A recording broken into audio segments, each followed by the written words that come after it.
নমস্কার বন্ধুরা, দ্বিতীয় লটের চন্দ্রমল্লিকার ডাল থেকে চারা দেখিয়েছি। আমি এত তাড়াতাড়ি ফুল নেব না, এটা ফেব্রুয়ারি মাসে, জানুয়ারির লাস্টে নেব।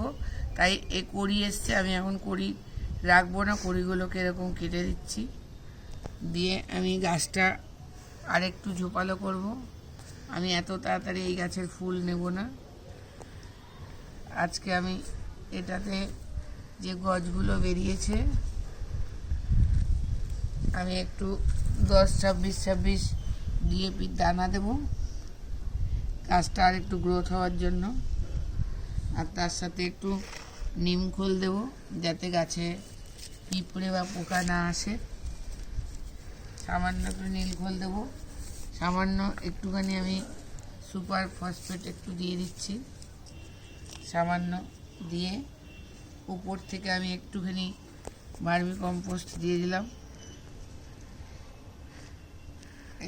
উপর থেকে একটুখানি চারিদিক দিয়ে ভার্মি কম্পোস্ট দিয়ে দিলাম। এইবার আপনারা গাছটা একটু ঝোপালো হলে আপনাদেরকে আপডেট দেব। এত তাড়াতাড়ি আমি গাছের ফুল নেব না, সেই জন্য আমি প্রত্যেকটা কড়ি আমি কেটে দিলাম। এই হচ্ছে আমার দ্বিতীয় লটের চন্দ্রমল্লিকার আপডেট। এরপর আরেকটু গ্রোথ হলে দেখাবো, তারপর ফুল হলেও দেখাবো।